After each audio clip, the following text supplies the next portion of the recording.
नमस्कार, मैं Sumant Kashyap astro vastu consultant अपने यूट्यूब चैनल में आपका स्वागत करता हूं। आपके सामने एक बर्थ डिटेल्स है एक महिला का। इनका जन्म है 10 दिसंबर 1985 रात में 2:45, प्लेस अमरावती, महाराष्ट्र। अब तक इनकी शादी नहीं हुई है। इन्हें वो कौन सी ऐसी रेमेडी बताई जाए जिनसे इनका विवाह हो सके। रिश्ते आते हैं लेकिन बात नहीं बन पाती, क्या रीज़न है? आइए हम देखते हैं। इनकी कुंडली को जब आप देखेंगे तो विवाह के प्रॉमिस हैं, यानी विवाह योग है। कुंडली सही है, ग्रहों में कोई प्रॉब्लम नहीं है। प्रॉब्लम आपको एस्ट्रो वास्तु से दिखेगा। इनकी कुंडली में मंगल ग्रह का 90 का हिट चौथे भाव पर और 180 का हिट 7वें भाव पर पड़ रहा है।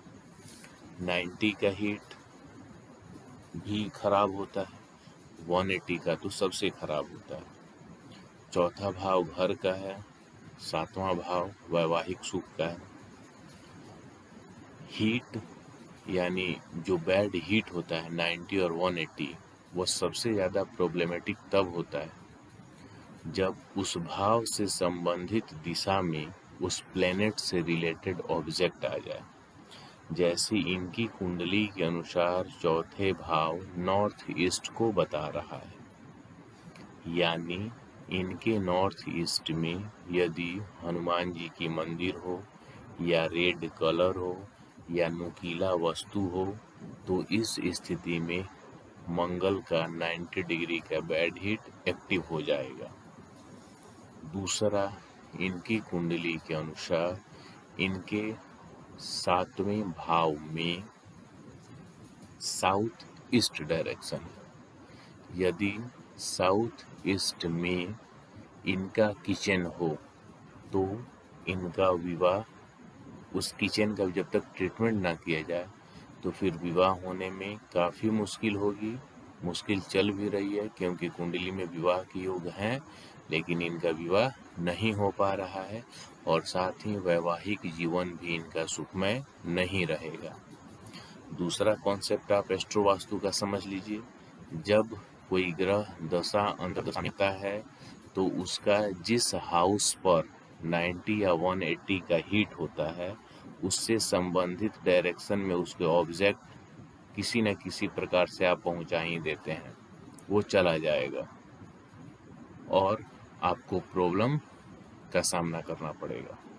यदि वह प्लेनेट दशा अंतर्दशा में नहीं है और उस डायरेक्शन में ऑब्जेक्ट आपने रखा हुआ है तो वह अपने आप एक्टिव हो जाएगा। यानी एस्ट्रो वास्तु की ये सबसे खूबसूरती कहिए कि आप यदि चाहें तो जो गुड हिट होते हैं यानी 60 और 120 के, उसे भी एक्टिव कर सकते हैं और जो बैड हिट होते हैं 90 और 180 के, उसे आप तोड़ सकते हैं। कुल मिलाकर इनकी कुंडली के अनुसार इनके नॉर्थ ईस्ट और इनके साउथ ईस्ट, इन दोनों से मंगल के ऑब्जेक्ट को हम हटा दें तो इनका विवाह में जो समस्या आ रही है वो सॉल्व हो जाएगी। कॉन्सेप्ट मैंने आपको जैसे बताया फिर से बता दे रहा हूँ। जिस प्लेनेट का 90 या 180 का हिट आपकी कुंडली के जिस भाव पर होता है उससे संबंधित दिशा में उसकी वस्तु होने पर वह हिट एक्टिव हो जाएगा, चाहे प्लेनेट दशा में या अंतर्दशा में नहीं भी हो तब भी। हिट थ्योरी का जो मेन कॉन्सेप्ट होता है वह यह है कि जो प्लैनेट दशा और अंतर्दशा में होते हैं उनका हिट काफ़ी प्रभावी होता है और उसका इफेक्ट आप पे आता है। दूसरा कॉन्सेप्ट यह है, यदि किसी कारणवश वह हिट एक्टिव हो जाए, कारण क्या है कि उस डायरेक्शन में आप उसका ऑब्जेक्ट को रख दें तब भी वह हिट उस टाइम एक्टिव हो जाएगा, भले उसकी दशा अंतर्दशा ना हो, और वह आपको प्रॉब्लम क्रिएट करेगा आपके लिए। और बहुत ही आसान उपाय होते हैं एस्ट्रो वास्तु के, लेकिन इसके लिए आपके घर का मैप होना चाहिए। आप वास्तु में भी कर सकते हैं और बॉडी पे भी कर सकते हैं। एस्ट्रो वास्तु कुंडली बनती है जो रेमेडी का पोजीशन तय करती है। ये कुंडली है लग्न कुंडली, इसके साथ आपके घर का वास्तु होता है और दोनों को मैच करते हुए एस्ट्रो वास्तु कुंडली बनाई जाती है, जिससे रेमेडीज तय किया जाता है कि हमें हीट को तोड़ना कैसे है, उसका प्लेसमेंट कैसे करना है। यानी जितनी इसकी रेमेडी आसान होती है उस प्रोसेस को करने में उतनी ही मुश्किल आती है। यानी जैसे ही यदि आप सपोज कीजिए एस्ट्रोलॉजर हैं, आप एस्ट्रो वास्तु करते हैं, थोड़ी सी भी आपकी असावधानी जातक के लिए, आपके क्लाइंट के लिए प्रॉब्लम क्रिएट कर सकती है। आप में से बहुत से लोगों का ये क्वेश्चन होता है कि हम रेमेडी एस्ट्रो वास्तु वाली क्यों नहीं बताते, जनरल हम नहीं बताएंगे क्योंकि सबके साथ कंडीशन अलग होगा। इनकी कुंडली के चौथे भाव में नॉर्थ ईस्ट हो रहा है, आपकी कुंडली से अलग डायरेक्शन होगा, डायरेक्शन 16 होते हैं, और जब तक आपके घर का मैप नहीं होगा तब तक डायरेक्शन क्लियर नहीं होगा।